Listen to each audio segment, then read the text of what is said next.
Memory Transcription Subject Slanek, Vendor Space Corps. Date Standardized Human Time August 21st, 2136. The first humans to appear on a Venlo broadcast were concealed by a vac suit and did not speak a word. The watching world had just crawled from our bunkers, only to find our leaders linking arms with predators. The immediate closure of the borders was the sole thing that prevented a mass exodus, and word from getting back to the Federation.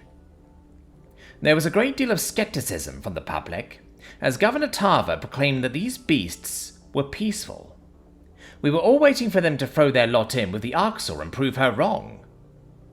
Instead, the United Nations pledged military aid days later, and showered Venlo Prime with food donations. Our citizens slowly warmed to the primates, touched by their outpouring of generosity. The sum of their good works quieted the voices calling for human extinction, for the most part. The Terran astronauts were relentless too, on a television tour espousing peace. Their behavior reflected well on their species as a whole. But at the end of the day, few wanted to meet a predator in the flesh.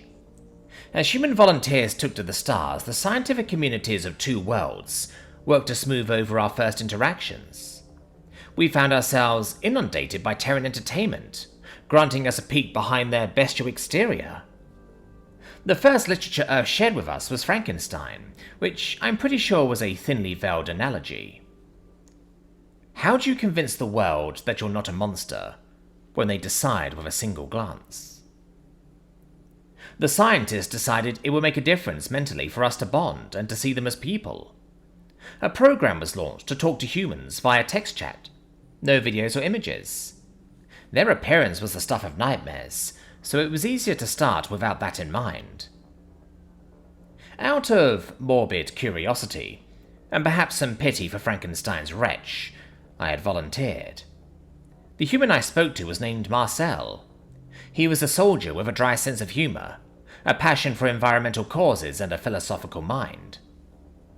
Against the odds, I liked him. We became inseparable. I confided my deepest thoughts and learned a great deal about Terran life in return. We finally docked. God, that was terrifying. Marcel texted. Longest 4 hours of my life. It'll be worth it. I'm excited to meet you, I replied. Me too, bud. I know it won't be easy for you. If you need space or it's too much, please tell me. I will. After weeks of distant communication, the final phase was exposure therapy. The plan was for us to room with our human counterpart for several days. I would be alone with a predator with no escape.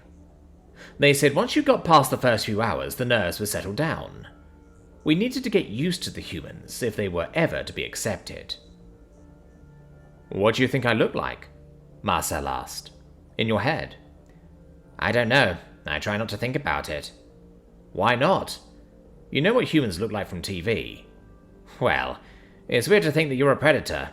That you look at a dead animal, all that blood and guts, and think, hey, that's food. I'm a vegetarian, Slanek. Not applicable. Not you specifically, I mean humans in general. The fact that you're wired to think that's appetizing. To kill other animals for a meal. It's not like that, but it's just evolution. Biology sucks. It does. I guess I'll know what you look like soon, Marcel. Yup. A face only a mother could love. I snorted, amused in spite of myself. The clicking of boots down the hall meant the humans were in the building.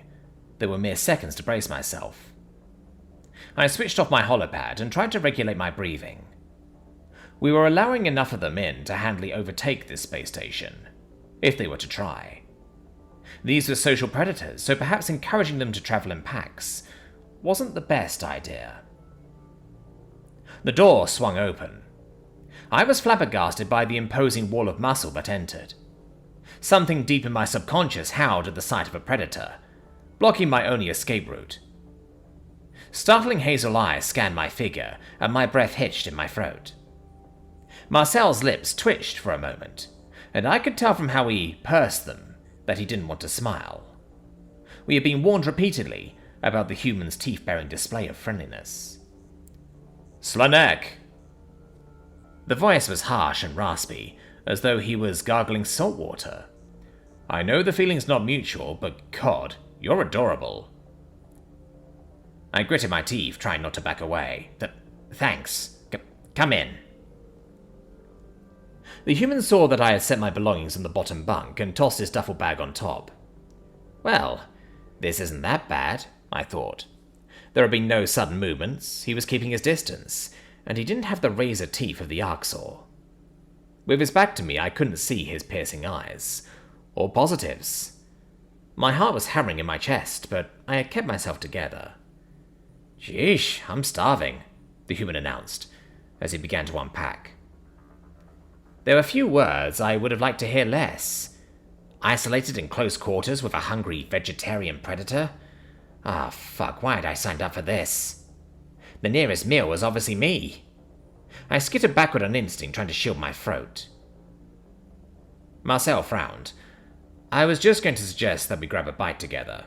Or, I brought snacks, we can share. Sorry, I squeaked.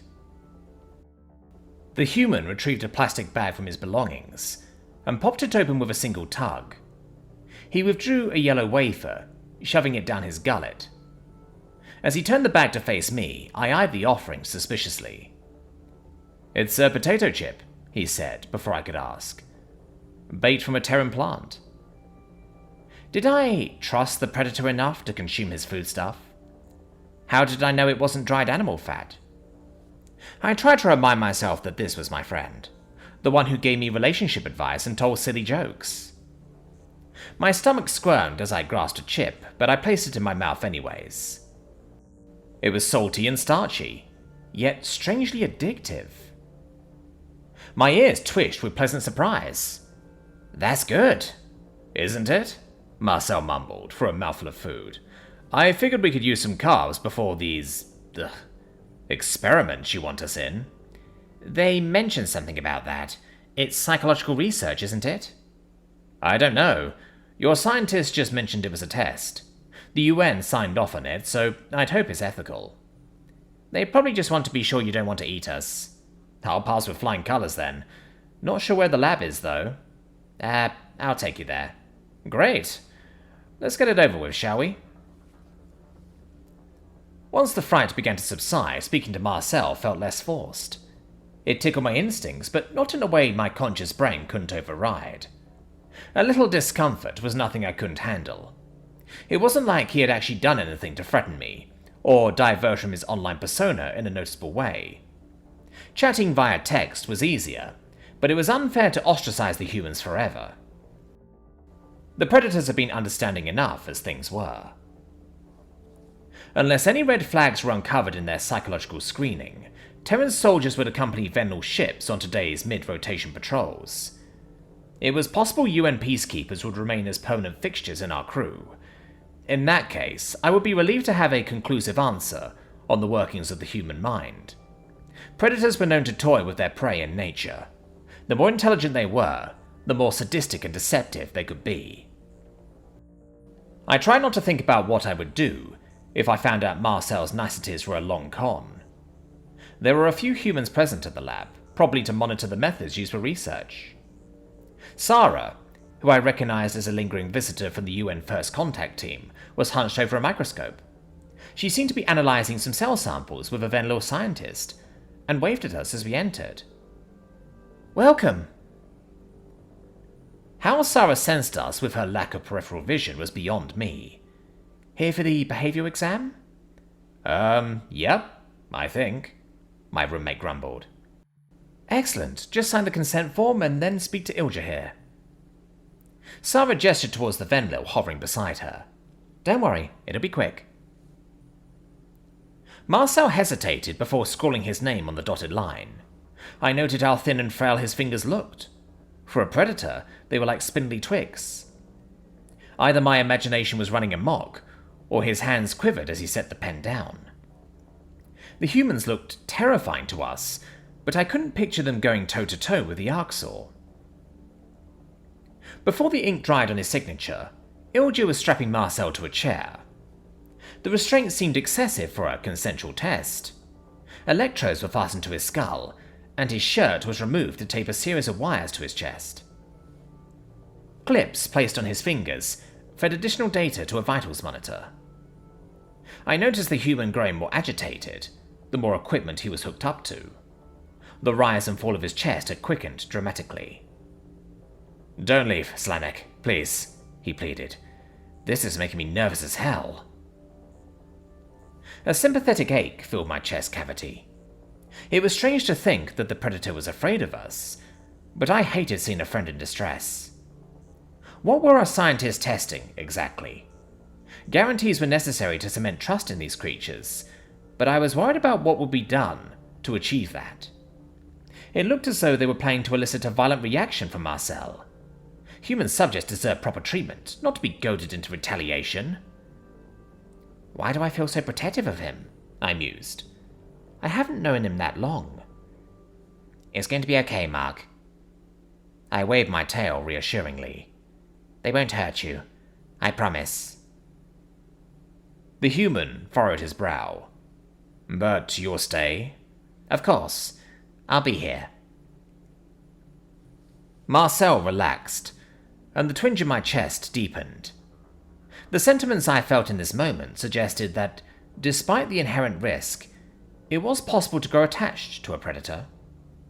Whether humanity was sincere in its friendship, or if that was a one-sided illusion, remained to be seen.